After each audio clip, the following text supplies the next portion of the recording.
Hinamon ko ka. Hinamon kita, General Torre. Alisin mo yung uniforme. Magsuntukan tayo.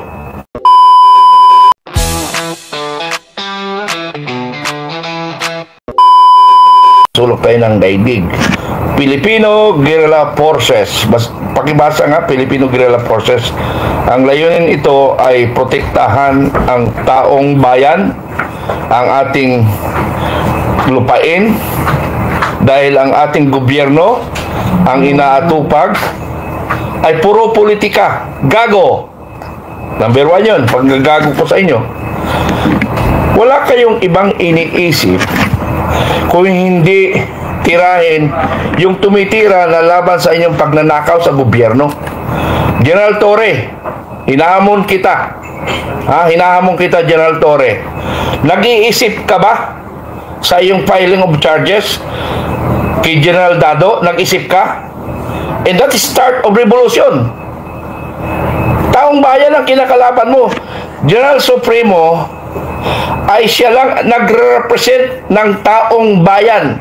Naintindihan mo ba? Paano kung kami ay pumunta sa krami lahat ng sambayanang Pilipino? Tayong mga sambayanang Pilipino, huwag tayo magpakagago, magpagago. Takutin mo yung kami mag-file ng charges? Sige nga! Wala na kayong ginawa kundi manakot. Ang isipin nyo, Philippine National Police, ang isipin ninyo, wala na ang kaban ng bayan natin. Yun dapat ang protektahan nyo. Hindi yung taong bayan na nasumisita sa nangyari sa ating bansa. Yun sana ang iniisip niyo, yung kapakanan ng taong bayan, hindi kapakanan ng mga iilang taong demonyo. Mag-isip ka nga, General Torre. Magmula doon sa KOGC, isa kang utusan, hindi nagagamit yung pagkahiniran mo. Gamitin mo yung pagkahiniran mo. Huwag kang magpapadikta. Mayroon kayong responsibility sa taong bayan. Hindi lang kung inutusan ka ng Pangulong Marcos ay susundin mo. Paano ang taong bayan? Paano ang taong bayan? Baliwalain nyo na lang? Wawalang yain nyo na lang ang taong bayan? Kami ni Supremo ay nagsasalita in behalf of the Filipino. Tingnan nyo Nabuo namin ang Filipino Guerrilla Force April 9. Dahil naisip namin na ang gobyerno natin ngayon ang inatupag ang kanilang political opponent, pabagsakin in preparation 2025 and 28. Hindi nyo ba nakikita yun? Philippine National Police? Hindi nyo ba nakikita yun? Ang dami ng galit ng kapwa nyo pulis sa ginagawa ninyo. Wala na kayong moralidad. Ginamit na kayo ng mga demonyong nasa gobyerno ngayon. Sige, ikulong nyo kami lahat. Kasi lahat naman kami galit sa gobyerno Almost, hindi ko sinasabi mga bulag at bingi na mga taong bayan na hindi nakikita ang korupsyon, ang abuse of power. Nakulang ng tubig. Okay. Kulang ng tubig sa galit, Narco politics. Communist in Congress. Ang ating presidente hindi napapabad-drug test because positive. And of course, the First Lady. Magpa-drug test kayo para ang duda ng taong bayan ay mawala. Now, kung hindi kayo nag-undergo ng drug test, still sa isip nila, mga durugista kayo. Biruin nyo, Pangulo kayo ng Pilipinas, adik ka. Ang sinasabi nga sa narinig ko, ang pamilyang Marcos adik. Hindi nyo ba nakikita yan, General Torre? ng inyong kayong CIDG, ano? CIDG. Kayo mga CIDG, ang trabaho ninyo, protektahan ang taong bayan. Ha? May tumatawag. Protektahan nyo ang taong bayan. Bantayan nyo ang ating kabanang bayan. Ang komunista nasa kongreso na. Naimbestigahan nyo ba yun? Alam nyo ba ang nangyayari? Baka pagdating ng panahon Inoy, kayo naman ang unahing papatayin Kasi kami, retired na kami. Pag na-take over, una pupugutan ng ulo, kayo mga pinuno ng kapulisan at kasundaluhan. Dahil kayo ang unang kalaban nila.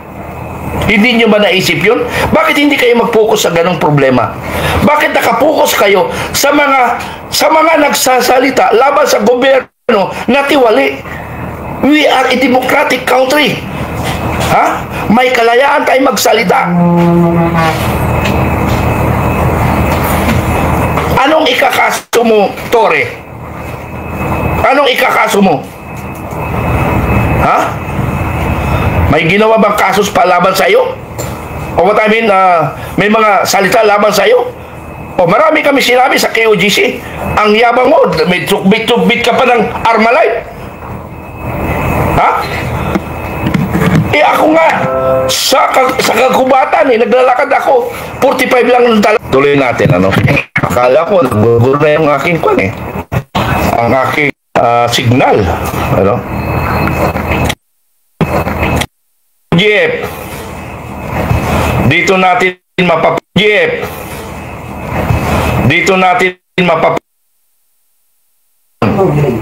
na tayo ay para sa bayan. Ha? FGF, dito natin mapatunayan na tayo ay para sa bayan, walang iwanan. Mabasa ko nga lahat dito sa inyong komentaryo na walang iwanan. Kasi ngayong siklab ng inyong damdamin sa aming mga nababasa ay aming sinusundan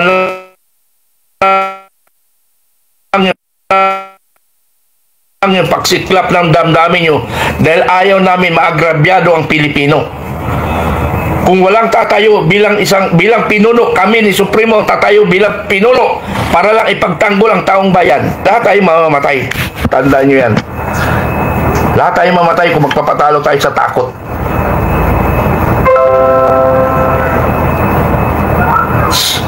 Imbitahan mo kami, General Torre. Pag hindi nyo kami inimbitan, kami ang pupunta dyan. Ha? Taong bayan kami, may karapatan kami magsalita.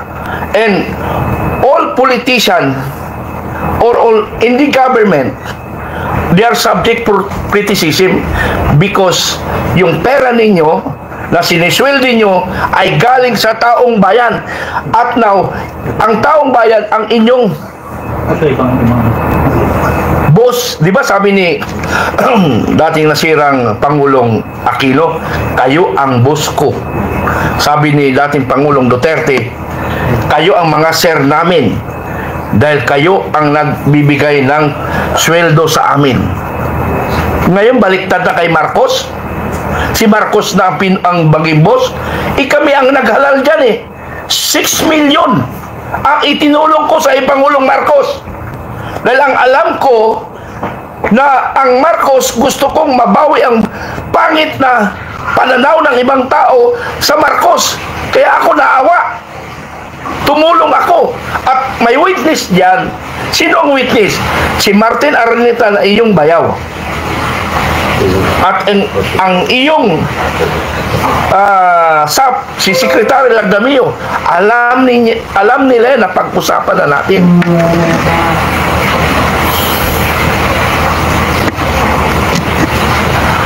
Napakademonyo talaga ang administrasyon na yun. Napakawalang hiya nyo. Alam nyo, mga kababayan ko at Pangulong Marcos, kung hindi mo winalang hiya ang taong bayan, hindi lilitaw kami ni Supremo, hindi lilitaw ang FGF.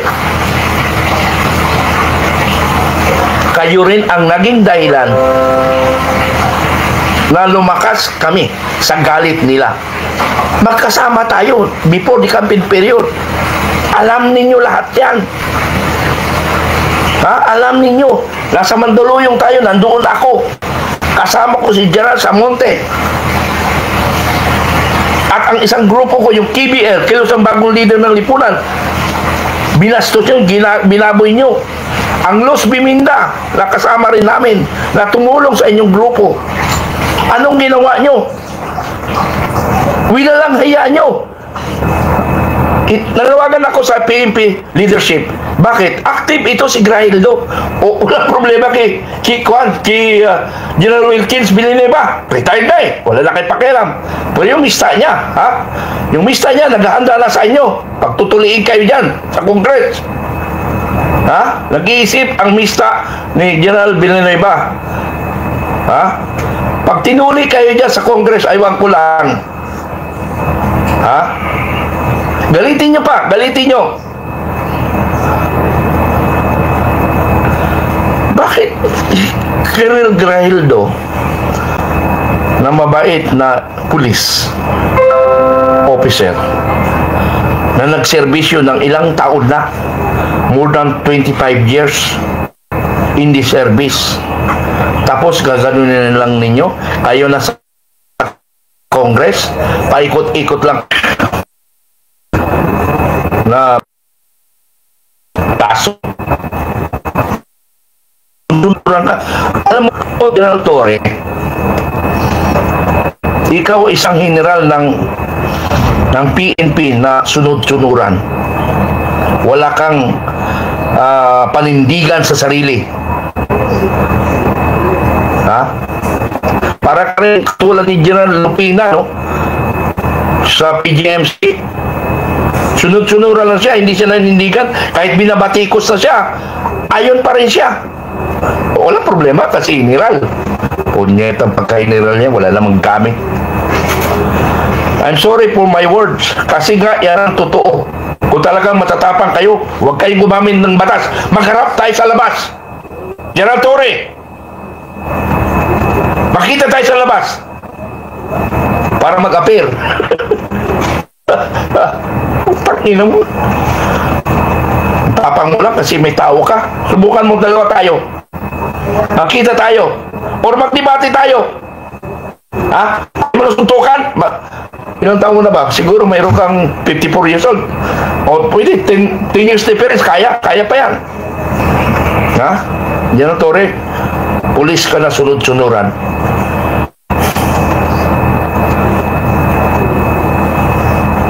Nako, pag nakaharap mo si Supremo, baka kaliwang suntok sa'yo, lumipad ka.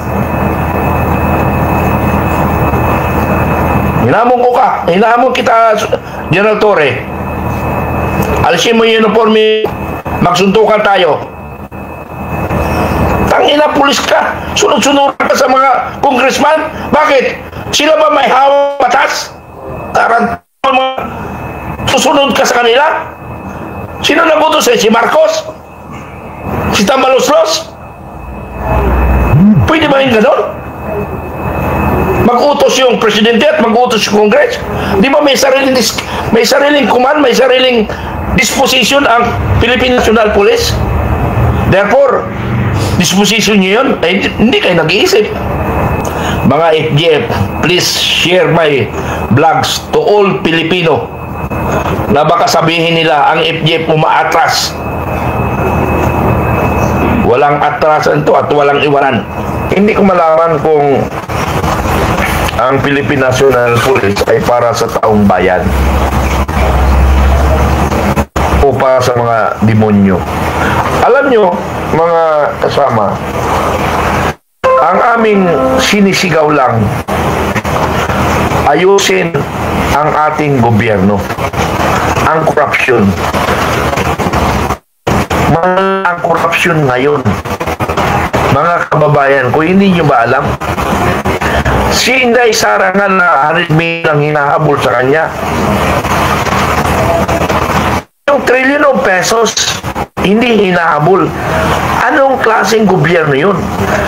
Okay, doon sa mga medyo nahirapang mag-analyze in difference of 100 million o 125 million compared to trillion.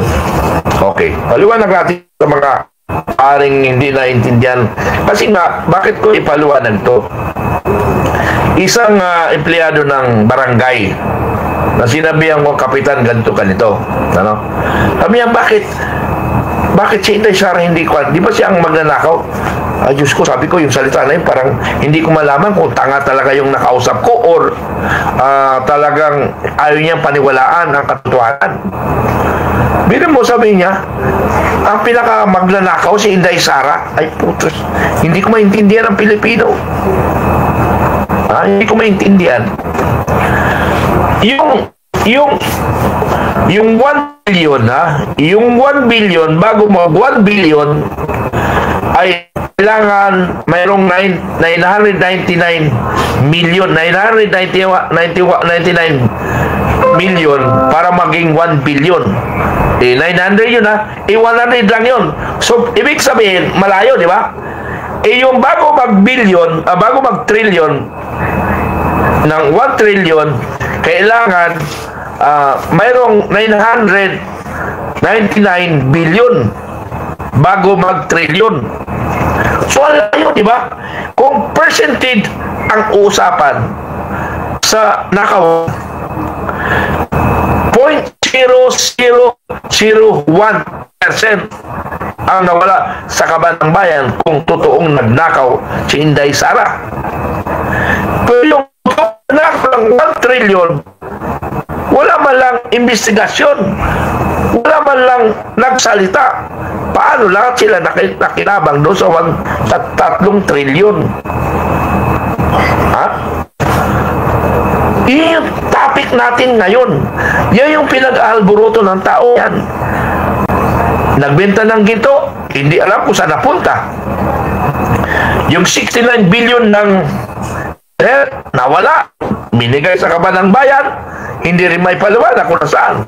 Ngayon, yung PhilHealth natin, wala nang mabayad sa mga ospital. Hirap na magpapa-ospital. At sasabihin nila, sobra-sobra ang pera, kagaguhan na naman. Yung PDIC, 18 billion ba, kung di ako nagkamali, kinuha. Lahat ng pera, lahat ng ahensya ng gobyerno, binawasan. Sa pensioner, 5% tinanggal sa lahat ng MUP pensioner. Tinanggalan kayo. Tapos kayo, wala man lang kayong reaksyon. Kayong mga hiniral, gamitin nyo yung pagkahiniral ninyo. Magtulong-tulong tayo. Na ginagago tayo. Ang masaklap nito, may nabalitaan na naman ako, maraming hiniral na binayaran naman. Utang ina. Wala na. Lahat ngayon, wala nang pagkakatiwalaan tayo ngayon. Kasi nga, nadidemonyo ang mga Pilipino pag binigyan ng mga pera-pera ng pangnanakaw. Mabuti na lang, may Filipino guerrilla forces na hindi kayang bayaran. Hindi kayang bayaran. Ito na lang ang nag-exist na sa ibabaw ng Pilipinas na hindi yan. Mayroon man, tayo. Lumitaw tayo sa katotohanan. Naihayag lang natin ang sentimento natin in accordance to law. Sige, tuloy nyo.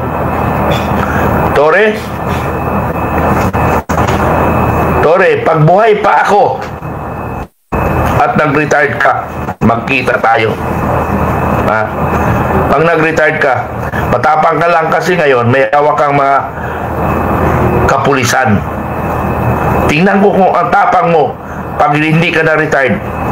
Ako, napatunayan ko na sa sarili ko Retired na ako, pero lumalaban ako sa tarantanong gobyerno. Napatunayan ko na sa sarili ko yun. Ikaw, mapatunayan mo ba? Kung hindi ko magsalita kasi kasambuhat ka sa magnanakaw. Nagtatanong lang ako. Bakit hindi ka nagsasalita? Ako, retired ako. Since 1974, nasa armed forces na ako and I retired 2014. I have a remaining of 2 years. Ni-retired ko na yun kasi pumalalpak yung tao. Dali ako sa command responsibility. Ha? Kahit saan kayo pumunta na sulok ng Pilipinas, in regards to MUP, ako lang yung pinakamatagal sa serbisyo sa Pilipinas. In regards to men in uniform personnel. Ako, walang makaka-break ng record ko. Ha? Walang makaka-break ng record ko. Sure ako, mayroong makabreak sa record ko na minahal ko ang aking serbisyo, minahal ko ang gobyerno. Sa edad kong 14, nakipagpatayan ako sa Mindanao. At dala-dala ko yan bago akong mamatay, makipagpatayan rin ako. Tore, saan ba ang tapang mo? Sa Samar? Ha? Hindi ka accepted sa Samar. Pinapalayas ka ng gobyerno ng Samar, lalo sa Calbayog City. Wala ka daw kwentang pulis. Ha? Wala kang kwentang pulis. Tinatakwil ka doon sa Calbayog City. Bawal ka pumunta sa city nila nung ikaw ay provincial commander. Biruin mo, provincial commander ka, binawalan ka na pumunta sa kanilang city na sakop mo yon. Di ba nakakahiya yon? Dito naman sa Quezon City, di ba na-controversial ka sa Quezon City? Hindi ko lang matanda kung anong problema mo sa Quezon City. Na-relieve ka rin dahil sa katangahan mo. Tapos ngayon, ang galing mo. Alam ko yung mga ganong opisyal, matalinong tangayan, matalinong duwag. Kaya nagkakamali dahil duwag ka eh. Isabay mo na ako, General Torres, sa kasuhan mo. Isabay mo na ako. General Torres, sabay mo ako.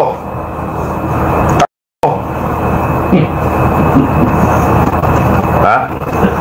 Gago ko talaga. Para kang uto-uto na general. Hindi mo ba alam yung pagkatao mo sa tingin ng taong bayan, isa kang uto-uto na general?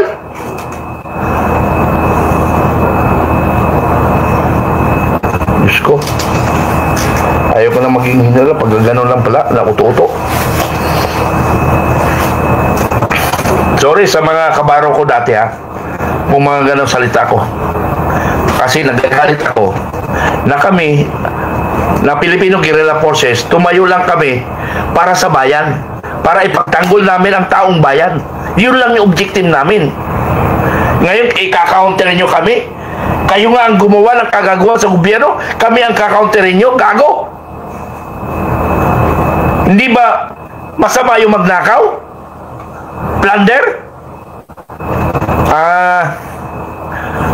Abuso sa kapangyarihan? Komunista, pinayagan yun dyan sa Congress? Although that is politics, pwede nyo hanapan ng butas yan. Problema nga lang, nag-retired na si General Palparan eh. Na yan, dyan takot yung mga gago na yan eh. Kaya talagang pinagtulungan nyo ng bumagsak. Only General Palparan who fights for insurgency sa totoo lang. Sa kanya ko nakita ang kanyang leadership. Biro mo, Division Commander, Major General, nakakarating sa liblib ng barangay. Minsan, dalawa lang sila ng driver niya. Kasi ang point niya yun, hindi nagmumonopolize sa kanyang authority, kung hindi tinitingnan niya ang mga tao niya kung nagpe-perform ng tama at mali. Pag alam niya mayroong kulang, may weak point, nire-reinforce niya. That is a commander. Kaya effective siya sa insurgency. Yun yung lang pinagkaiba. Kasi nga, insurgency war, para sa akin, that is very simple war. Ha? Tayo na mismo, kayo mga nagli-lecture sa amin noon, drain water para mamatay mamatay ang isda. Ha? Tapos yung sinasabi nila na paper curry, white paper curry, kung sino unang nagsalita o nag-lecture, yun na lang talaga paniwalaan, which is totoo. So ano ang solusyon talaga? Patayin talaga yun. Kasi hindi na talaga magbago ang utak nun. Oh, I recall, kwento sa Samar, may na-interrogate sila na NPA. Kahit anong gawin ng interrogator, hindi nagsalita. Ang ginawa ng NPA, tumalo, patay. Ay ganun katindi ang kanyang doctrination. Dito naman sa Bulacan, ganun din ang ginawa niya. Nung NPA, hindi talaga rin nagsalita. Namatay. Nagpakamatay. So, ang solusyon talaga, patay talaga sa NPA. Yung mga indoctrinated talaga.